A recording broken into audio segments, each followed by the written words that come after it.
Et salut YouTube, j'espère que vous allez bien, que vous passez tous une très bonne journée. On continue sur ces séries de vidéos, toujours en lien avec le challenge CCC. Le but, c'est toujours sur cette semaine de mettre un point sur l'articulation. Hier, je me suis rendu compte dans la vidéo que j'avais fait que j'avais tendance à parler assez vite. Donc je vais faire attention dans cette vidéo à mettre des temps de pause, à bien articuler pour bien travailler cet aspect-là. J'ai mis une petite note à côté. Aujourd'hui, j'avais envie de vous parler d'un sujet, d'une conférence.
Qu'est-ce qui pourrait me venir comme exemple là?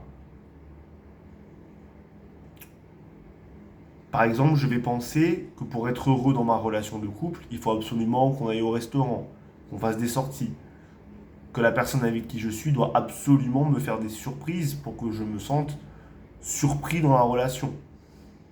On peut voir ça sous un autre angle. Je peux moi-même, par exemple, créer de la surprise dans la relation si l'autre instinctivement ne le fait pas. Et l'autre, certainement, aura envie du coup de créer aussi de la surprise.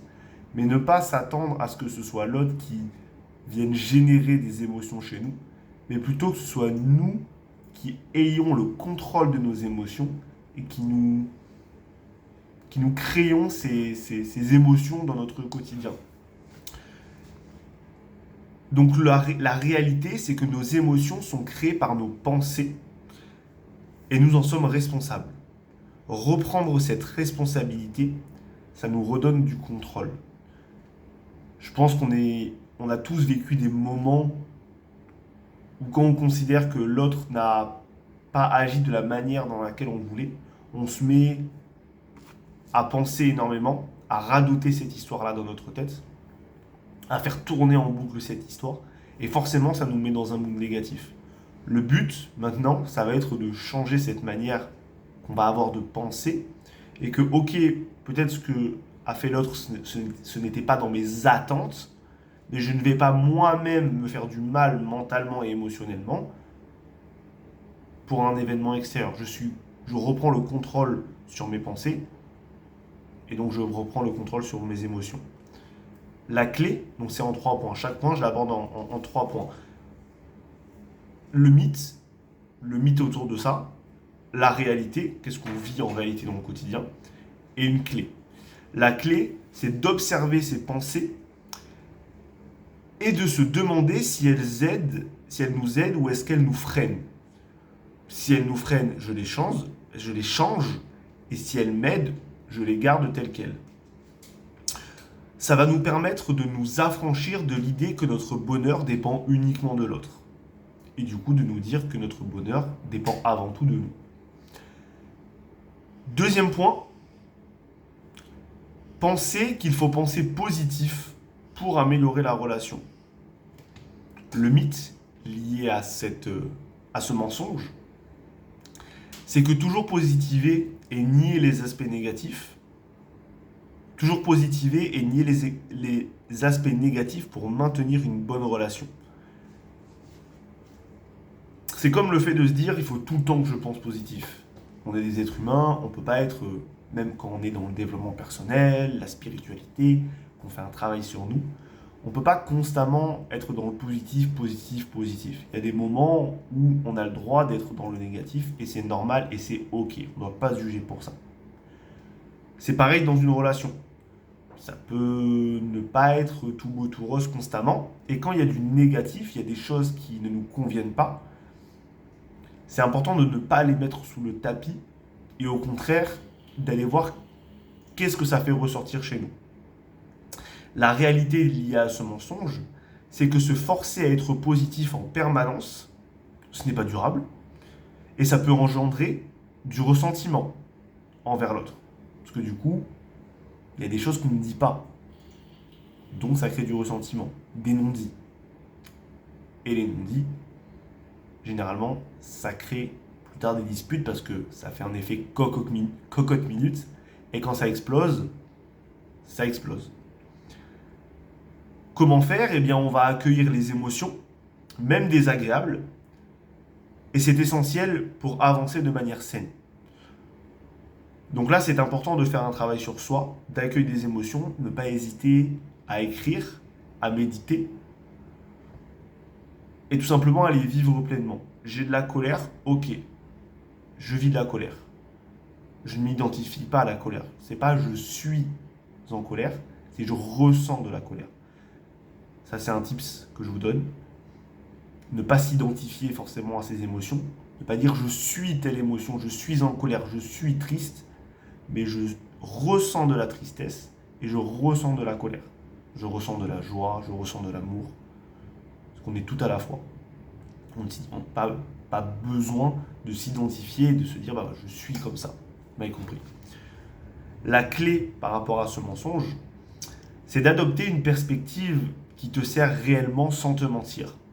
Accueillir et accepter pleinement chaque émotion, ça va te permettre de mieux la gérer. Je pense qu'on a fait le tour là-dessus. Si vous avez des questions liées aux émotions, au fait de mieux les accepter, n'hésitez pas. L'espace commentaire est ouvert.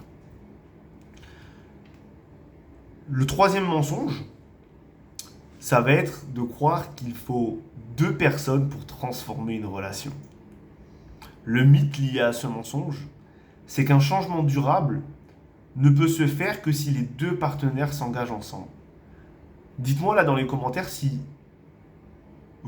si tu penses qu'un changement durable, pour avoir du changement dans la relation, il faut obligatoirement que les 2 parties fassent les efforts ensemble, avec la même énergie et avec la même conviction. Je vous laisse écrire. Maintenant, la réalité, c'est que la transformation, elle commence toujours par soi-même. En changeant la façon qu'on a de se voir et d'agir, on crée une nouvelle dynamique dans la relation. Peut-être que l'autre, il a des schémas qu'il a acquéris au fur et à mesure de sa vie. Ça peut être aussi des schémas transgénérationnels qu'il a récupérés de ses parents, de ses arrière-grands-parents, etc.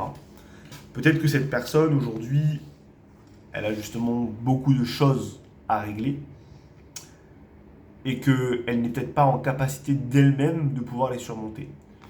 Mais si toi, tu fais l'effort de ton côté de faire un travail en profondeur sur toi et donc de voir ce qui se passe chez l'autre, tu seras en capacité de pouvoir l'aider à s'éveiller et à prendre conscience de ce qui la dessert et l'aider à aller vers ce qui va la servir. La clé ici, c'est de prendre l'initiative de changer sans attendre, sans poser d'attente. Je peux poser une intention, mais je ne vais pas poser d'attente envers l'autre. Je fais pour moi et je pose les intentions pour moi. Demande-toi ce que toi tu peux transformer pour insuffler un changement positif. Et après, à partir de là, une fois que tu as commencé à mettre différentes choses en place pour toi et pour la relation, sans poser d'attente chez l'autre, que lui directement change, tu verras quelle décision tu prendras par rapport à la relation. Continuer, arrêter, ce sera à toi de voir.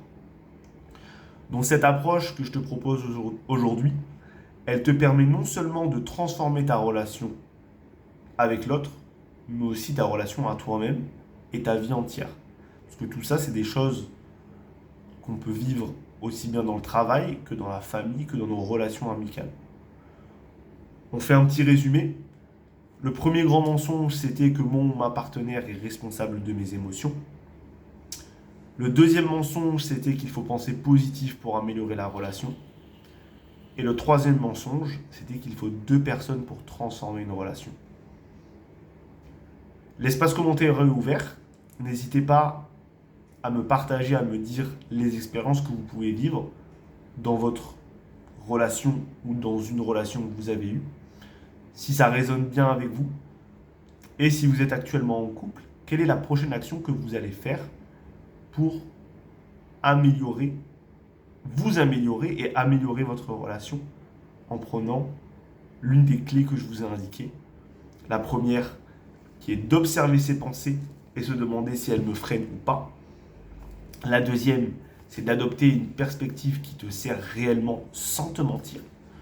Et la troisième, c'est de prendre l'initiative de se changer soi-même sans attendre de changer l'autre. Je vous souhaite à tous une très belle journée, très belle soirée en fonction de quand vous regardez la vidéo.